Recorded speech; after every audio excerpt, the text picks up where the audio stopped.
Hello, hello, hello. So what's up? Hello. When life happens.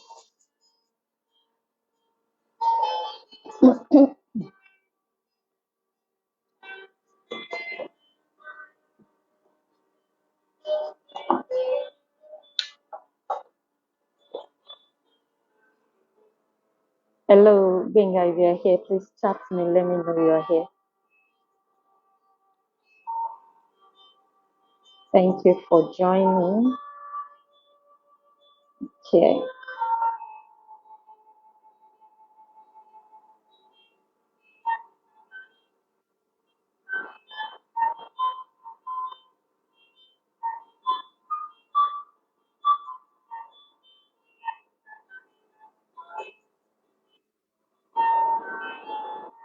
Hello. Okay. Thank you for joining, Benga.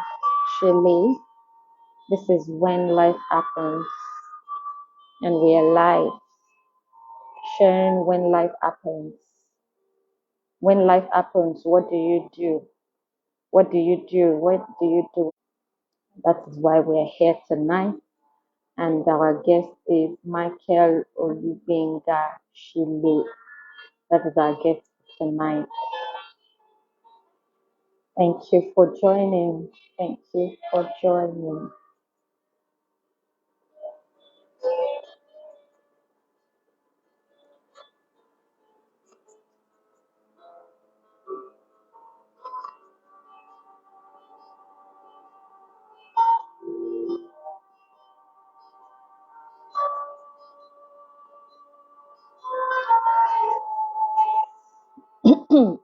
Okay, so my name is Bukola Oladeji, and this is a March Consult.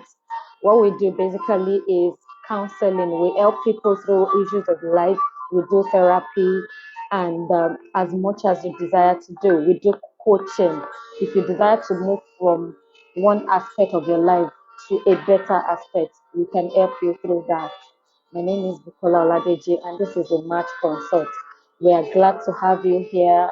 If you would like to be our guest, kindly reach out to me in our DM. If you would like to share your wonderful story, if you would want people to benefit from what you have gone through and how you were able to navigate, kindly reach out to me in my DM, and we'll plan out how you can be part of us.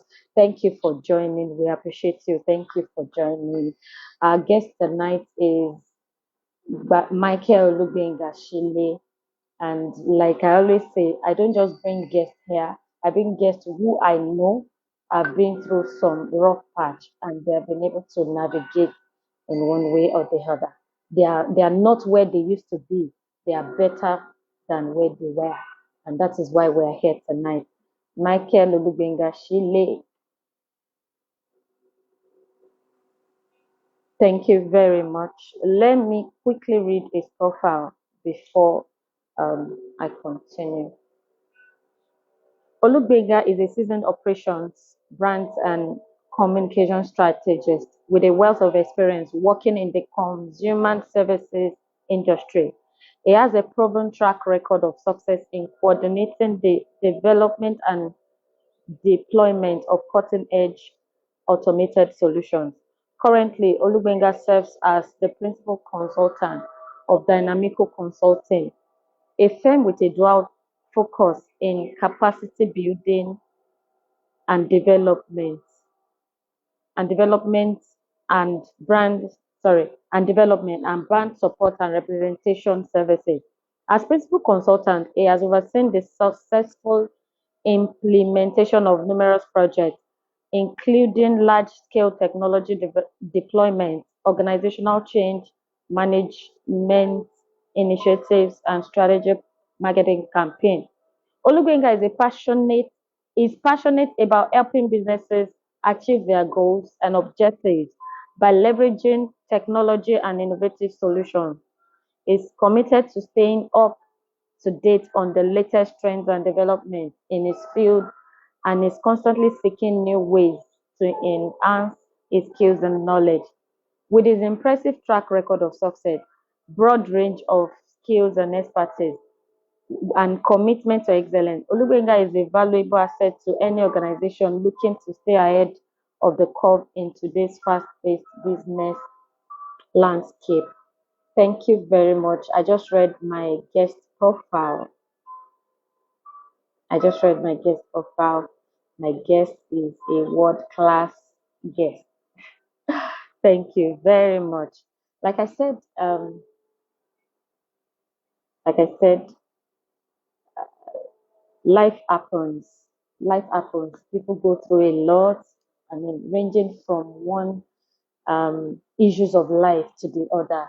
Some don't know how to deal with this issue. They just feel that this is overwhelming, and what am I going to do? How am I going to go about this? But some people find it easier as a result of experience, then support that people give them. It can be from their family members, it can be from their parents, it can be from friends, and it can be from colleagues or whatever. Major thing is you must look for a way to navigate whatever it is that you're going through. This is what this is about.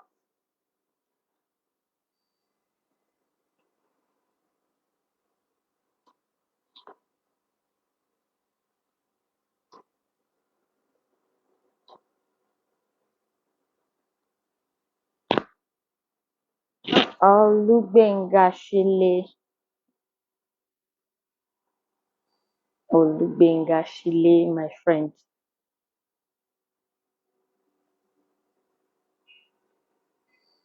Thank you for joining. Thank you for joining. Thank you for joining.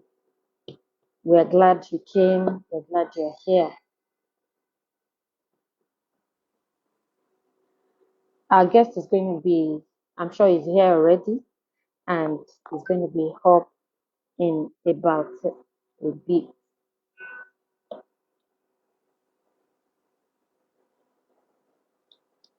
When life happens, there are several issues of life that people go through. In the first edition, I spoke about some issues of life ranging from the death of a spouse.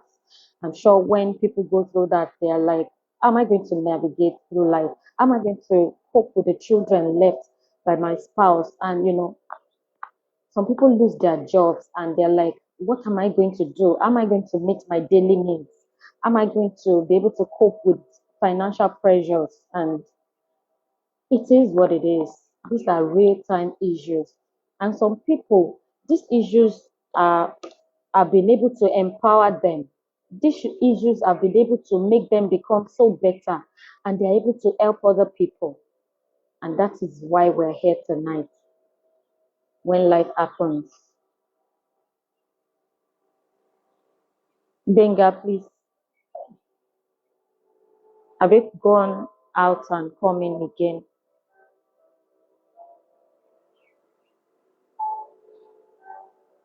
I can see every other person on this call, but I can't see you.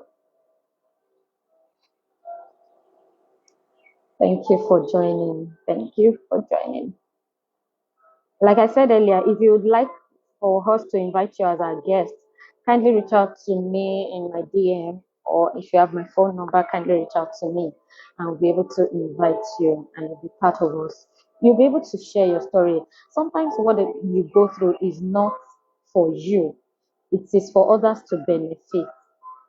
If you keep your story to yourself, how do people benefit? How do people benefit?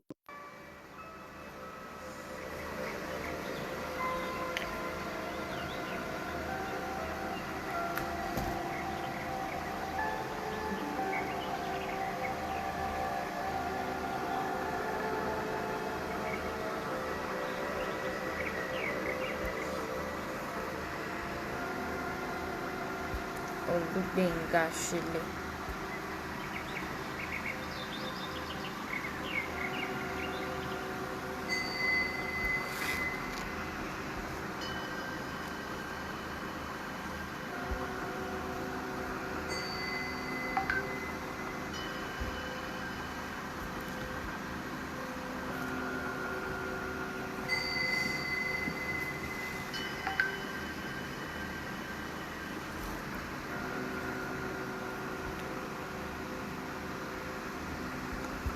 Michael Olubengashile is our guest for tonight.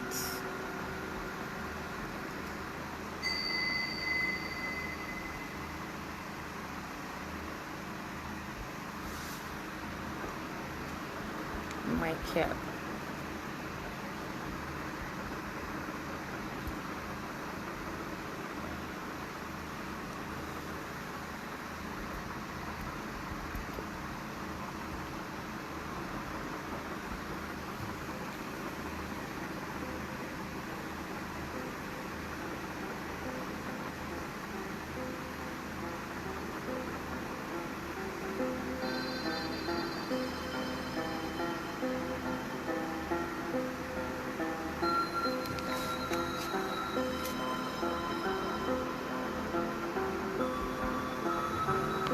I'm able to invite as many as if you desire to speak, please let me know.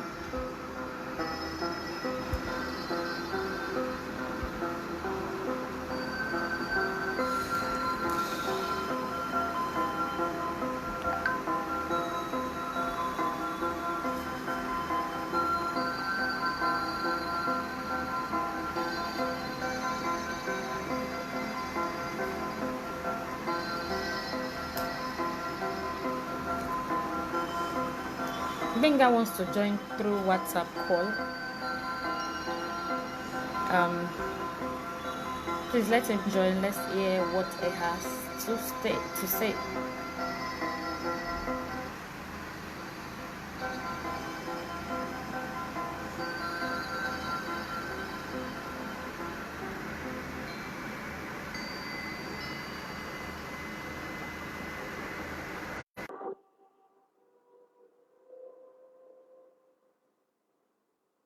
Thank you for joining.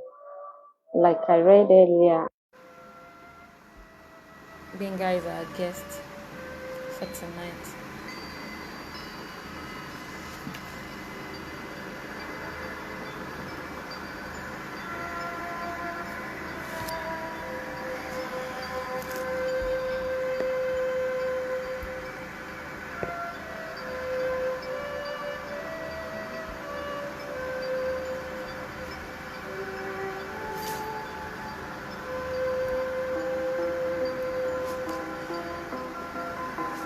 My guest has not been able to join this live.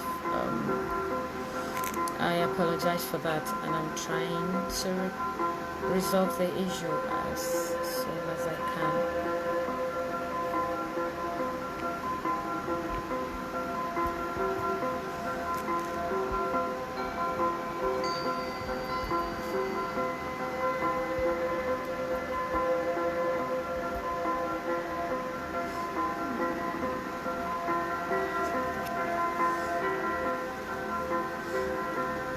While we're waiting, let me speak out.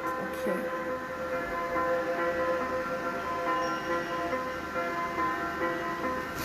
He has actually done that. He has gone out and come in again. Benga, please, if you can hear me, can you go out and come in again so that we don't keep our guests waiting? Can you go out of Facebook and come in again? Then you come to the page. I'm sure you'll be able to view us. You'll be able to. I'll be able to see you. I'll be able to access you if you do that.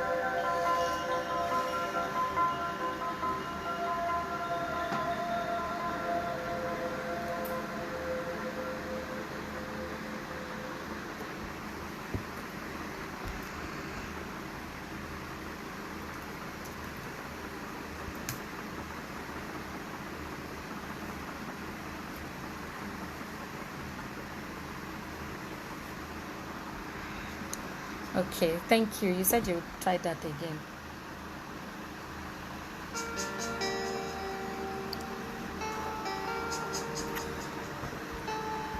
When life happens.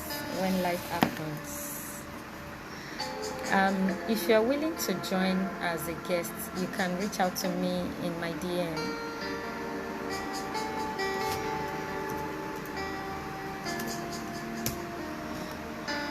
Okay. Yes, I can see you now.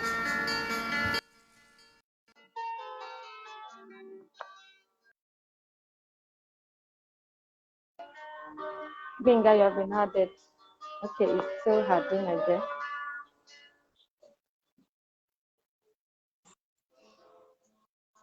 Okay. Olubenga Shile, thank you for joining. Thank you for Thank being you. our guest tonight. Thank you so much. I Finally, you are here. apologize for the delay. I think what happened, I was trying to join with my laptop for some strange reason. I wasn't Okay. seeing all those features. So I thought, let me try using the phone. And looks like we have a hallelujah moment, if I should say. Benga, thank you for joining tonight, and thank you, thank you. I know that your story is going to benefit a lot of people, and that's why I'm excited about you. I know Yeah. part of your story, but I'm sure I don't know every detail. But I would like you, I mean, I read your profile earlier. You are very wonderful, and we appreciate you, we celebrate you. I would like for you Okay. to tell us the most difficult moment in your life, a particular issue that you did not plan for and it came, and what actually happened to you? What actually happened to you? Okay, let me, it's a very long story, but I'll try to keep it as short as possible. So basically, how do I describe it now? I'm looking for the easiest way to just spell this out. Interestingly, I actually did a bit of a series on it some time ago. Maybe later on I could share the link, of course, if it's requested for. I got diagnosed for a condition known as avascular necrosis of the femoral head. This was in 2018, or I mean, yeah, 2019, sorry, 2019. Although prior to that, I actually had a fall sometime in 2018, where the first, I started noticing these challenges. So let me just describe the condition very quickly.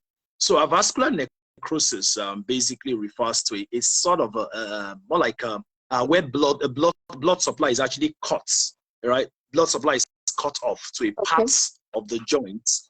So what happens at that point? You know, every joint of the body is expected to, every joint survives on blood.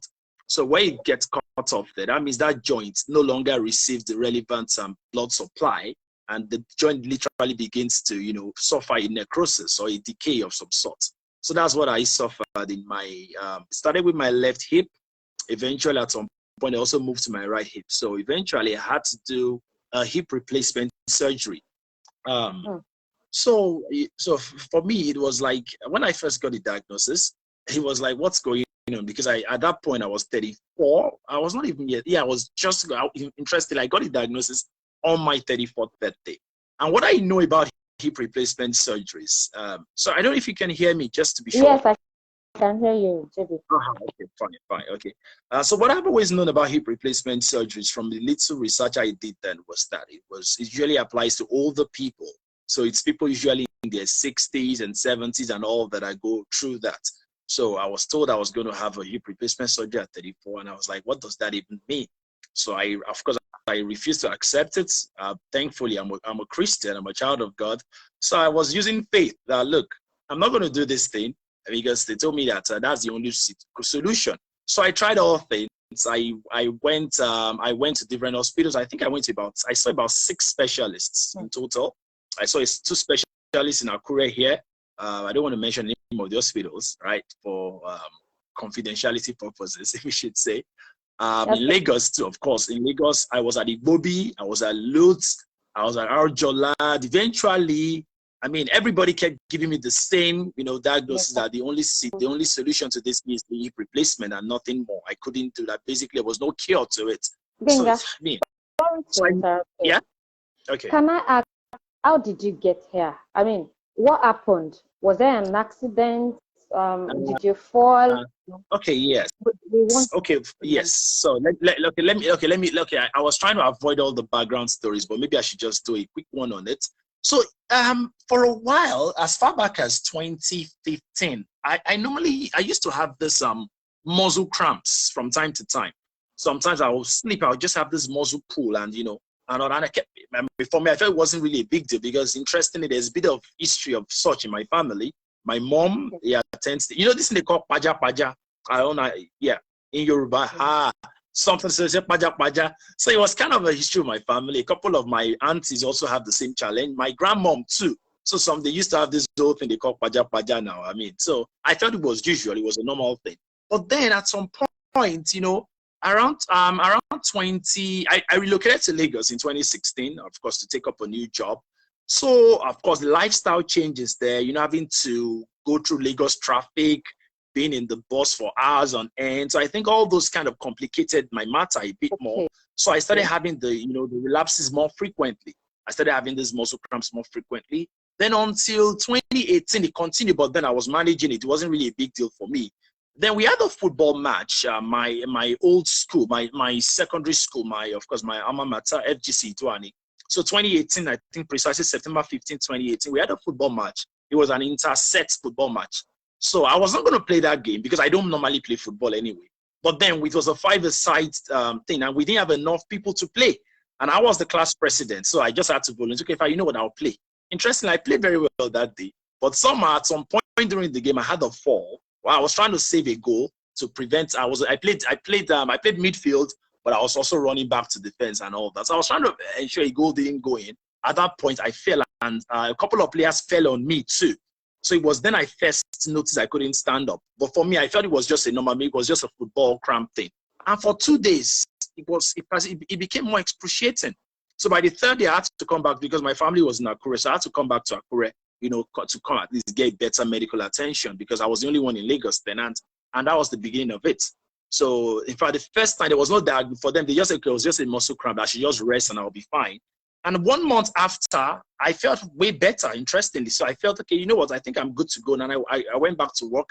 But the pains persisted. I noticed every time, the more I sit in traffic, the more I sit in the office, I kept feeling the pain. So it was until July 2019, which was about almost 9 months after that I was eventually diagnosed. Interestingly, like I said earlier, it was on my birthday, on my 34th birthday. So it felt like, what kind of crazy news is this? So I told myself I was not going to do the surgery, because I didn't believe it. So I kept looking for other, alternative opinions, medical opinions.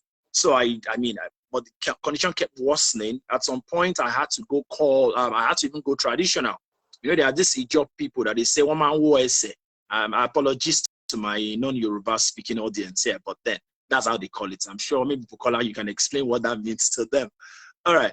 So I got someone in fact.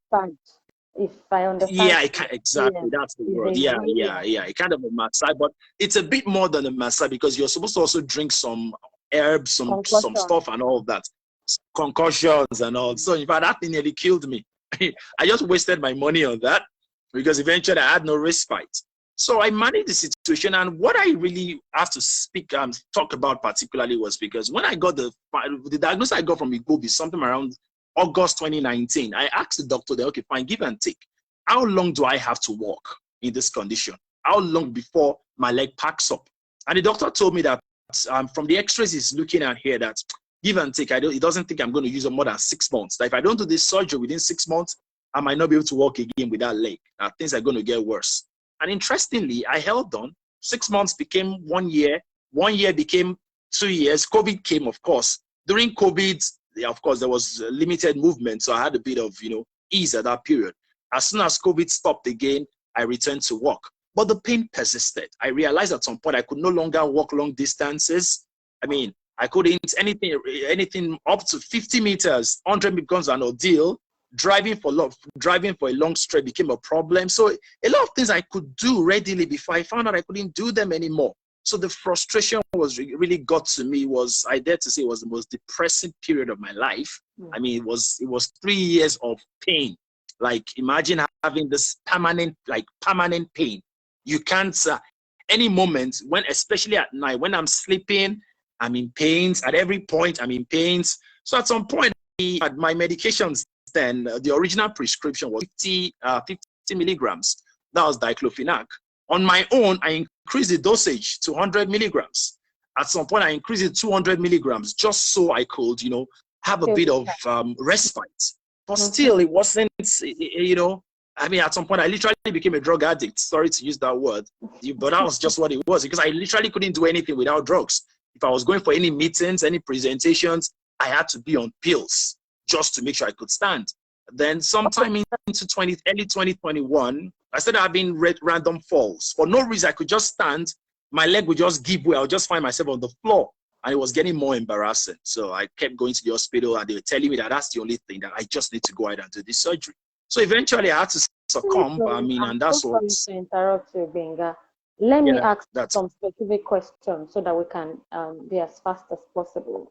At the okay. point that you have to do the surgery, finally you did the surgery. Yes, 2021 November Yes. precisely. Recuperating. What Yeah, about that? You know, the process of recuperating took longer than we envisaged.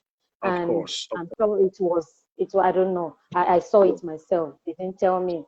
Mm. How did you feel? I'm sure that was the worst moment. All the That was the pain and height all of it. that. Yeah. Mm. Am I correct? That Yeah, was correct. where the pain became Interestingly, I must a physically. lot of times I try to avoid reliving that moment. So you notice that I've been a bit yeah, but then it just brings back this very haunting and crazy memories. So I spent 23 days in the hospital. Of course, while I was there, the first day I got to the hospital, I walked into the hospital myself. So they had to do this thing they call skeletal traction. They passed a rod through my thigh region. I mean, it was so for 11 straight days, I was on the bed on my back. I couldn't move. I mean, I couldn't do anything. I was being baited on the bed there. I was pooping on the bed. I was peeing on the bed. Like me, it was, I literally, I was a vegetable. Let me use Mm, that word. It was mm, crazy. The surgery was supposed to happen in 4 days, but the surgery did not happen until 11 days later because they felt the traction wasn't good enough, wasn't ready, and that my body wasn't ready for the surgery. So it was crazy. Like, then the surgery itself happened, thankfully, 11 days after I got into the hospital. After the surgery, I came out. While I was in the theater, it was a surgery that was supposed to take about 2.5 hours, mhm. took about 7 hours. Because while I was on the operating theater or operating table, there were a couple of some complications. At Benga, some point, I was almost going into cardiac arrest too. I'm Yes. sorry to interrupt you. I wanted to skip a little details about the operation. After the Okay. operation, post All right. Post operation surgery. feeling, yeah, Yeah. post surgery, Okay. yeah. What So happened? I came out of the hospital. Yeah, so I came out of the surgery. So interestingly, a couple of days later, I had another fall. Even after the surgery, I fell in the hospital again because then I started physiotherapy immediately. It was like learning how to walk all over again. I was literally learning how to walk, how to stand, how to sit, how to walk, everything I could do before I couldn't do them anymore. So during that process, it was another ordeal. So I was on physiotherapy for about 6 months from this November till almost about April, about May 2022. So the physiotherapy sessions. So I literally lost myself. Let me put it that way. During that period, I literally, I began to doubt myself because the kind of person I am. Thankfully, Buki, you are a friend, so you know me very well.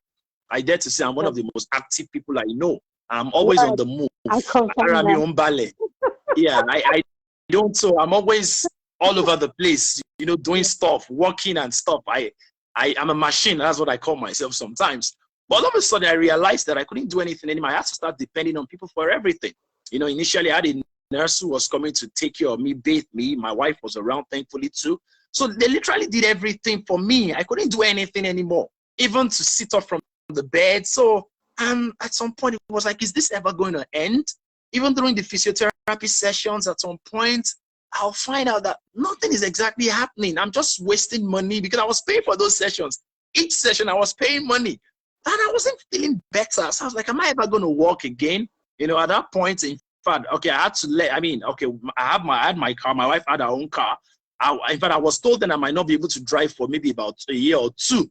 We had to let go of one of the cars, so I gave it to my driver at some point. The car got destroyed. So a lot of things happened during that period that just, I literally said, I would say I was at the lowest point of my life. It was like, Was there any it was time? just not done. Was there Yes. any time that you contemplated suicide?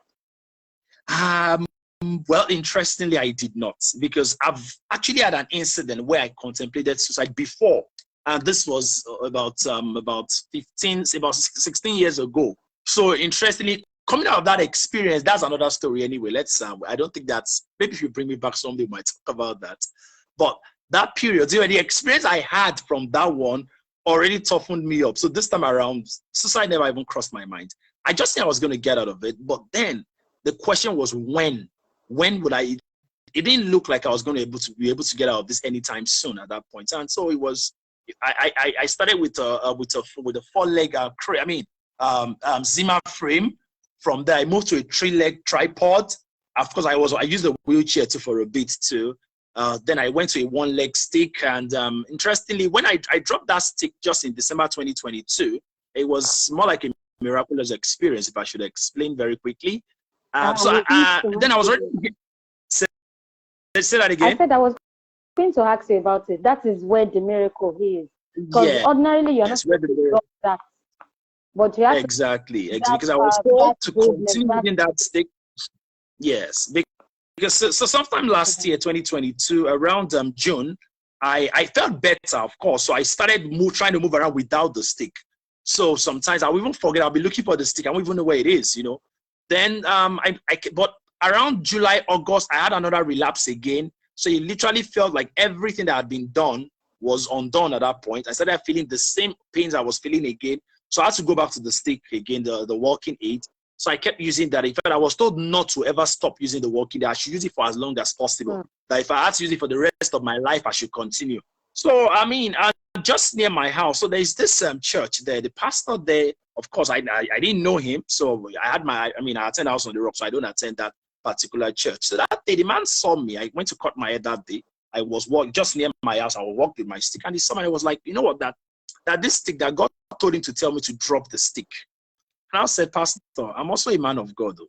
So I've worked with God for a bit. So at least I have an understanding of God. And I know that God knows how it works. The people who give medical advice, it's still God also gave them that wisdom too. So I said, but the guy insisted. In fact, he was almost dragging the stick with me and told me that God said I should drop the stick. So just to avoid unnecessary while I said, okay, no problem. So I dropped the stick. So walking from that point to my house, it was like I was going to die. Like I was literally in excruciating pain. And the man kept saying, just don't worry. Just be going. Just be going. I looked at this man that, you know, I got home that day. My wife was like, where's your stick?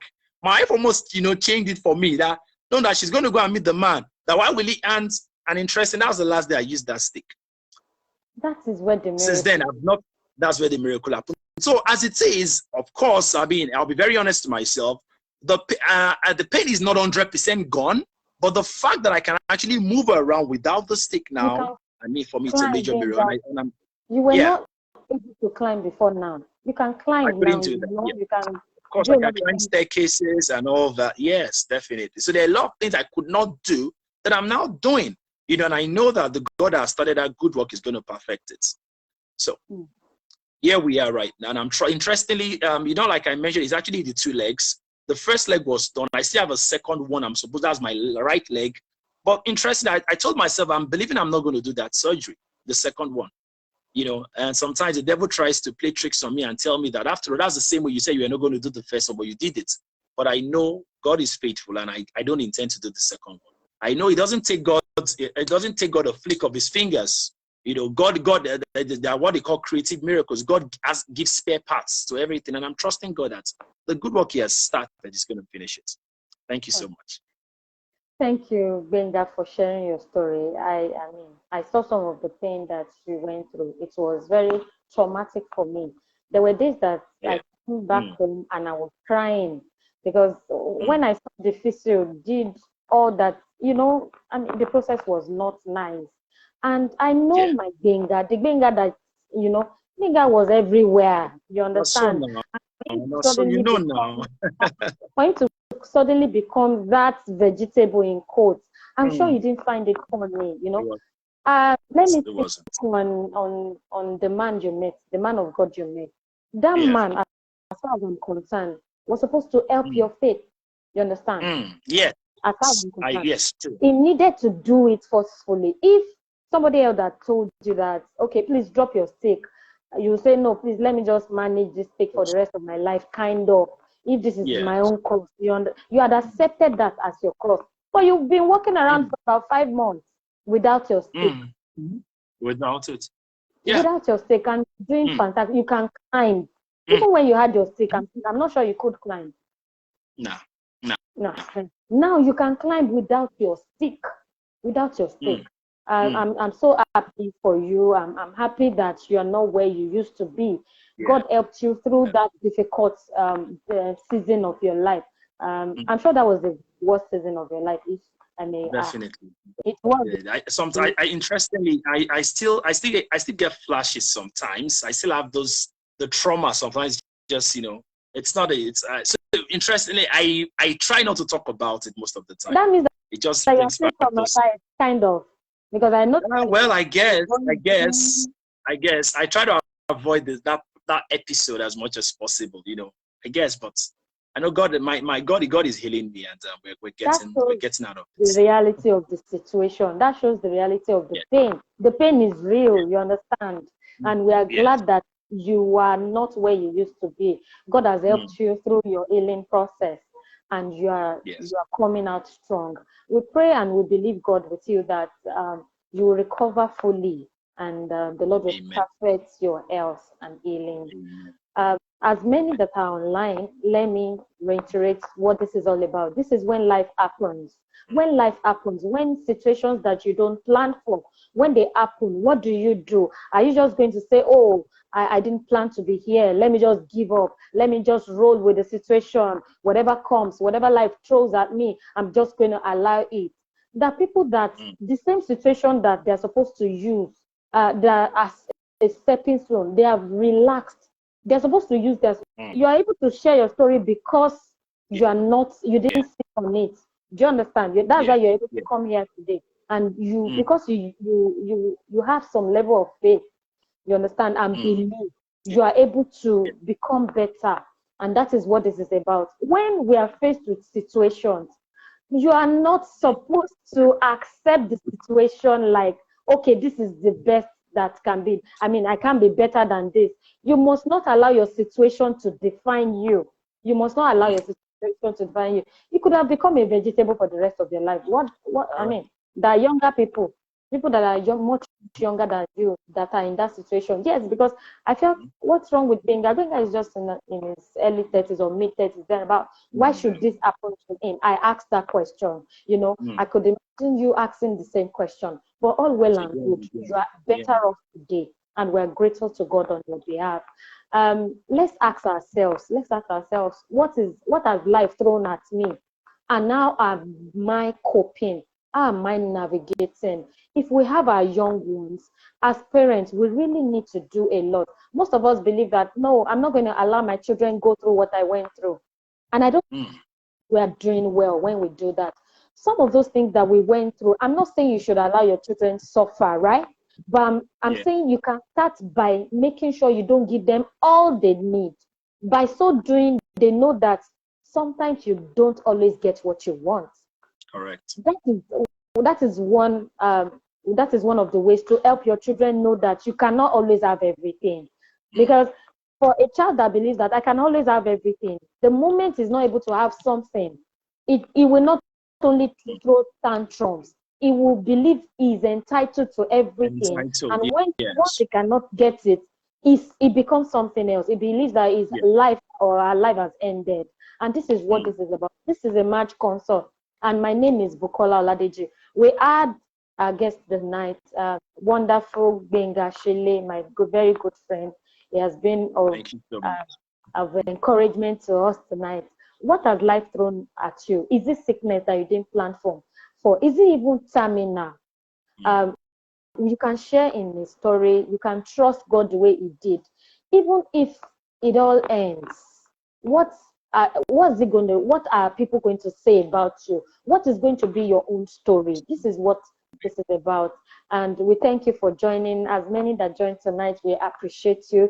This is a match consult. We're into professional counseling, we're into therapy and life coaching. When you have issues of life to deal with, when you're trying to make decisions that can either make or mar you, and you need help through that process, we are available to assist you. We are available to guide you through the process. Thank you for joining in Benga Olushele. You can thank you so I much. Thank thank you. you. You can All right. stay, stay, stay. Thank you so much for the opportunity. Bye for now. Thank you, darling.